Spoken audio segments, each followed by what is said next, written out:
Hello, this is Benjamin Beaver with Coldwell Banker. Today I am drinking coffee with myself and talking about the current state of the market. So the numbers are in. We're talking about the 2015 first quarter report. So here we can actually compare numbers between the first quarter this year compared to the first quarter last year.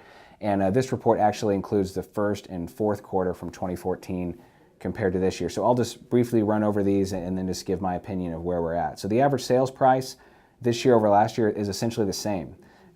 And you can see, 164,000. The average price per square foot is actually up by $5 a square foot, which is, fairly significant. But if you look at the last quarter of 2014, we're actually down 2 from that. So take that with a grain of salt. The median sales price is a little bit higher, essentially the same. Average days on the market up slightly by 13 days from 105 to 118. The sale percentage of list, that essentially means that you list for a certain price, what percentage of that do you generally get? Right now we're at 95.8 compared to 96.5, so still pretty similar.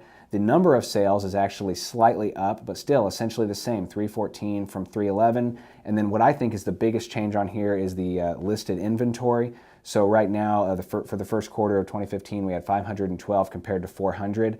In my opinion, when you have under 500 in inventory, it's a little bit more of a seller's market, just generally speaking. And when you have up from maybe 650 to 700 in inventory, it's more of a buyer's market. So at 512, and you can see the last quarter of 2014 was 580. I consider that more of a balanced market, equally favoring the buyers and the sellers. So the other thing I want to point out on this is if you're considering selling a home, take this into consideration, the month supply by price range. So the average month supply, or another way to put that, is days on the market.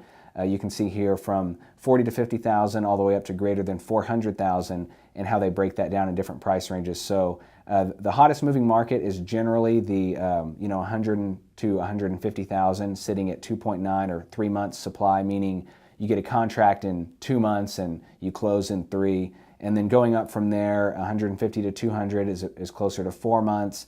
And then there's a couple month jump from 200 on up to 6 and 7 months on the market. So you still have to be competitive. Properties are still moving. That 100 to 200 range is still a very fast moving market. It can still be challenging to find a good home and get it in time when you're the buyer. And it's still a very fast moving market for sellers, but you still have to be competitive. When you list your house, you have to consider, your list price, how you're competing, compared to other homes on the market, and really list in such a way that the buyer feels like your home is the best value on the market and they're willing to buy it from you. So all in all these numbers, I think that what it conveys is that the market is fairly balanced.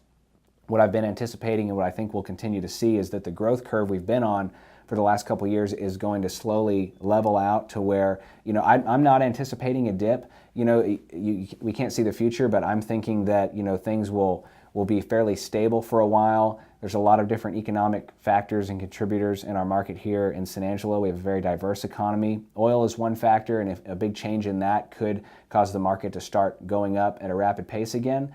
But as of right now, for this foreseeable future, it seems like we're going to be balanced, to level out, and that's certainly what I think these numbers convey. So any questions about that or about buying or selling real estate in San Angelo, my contact information is at the end of this video.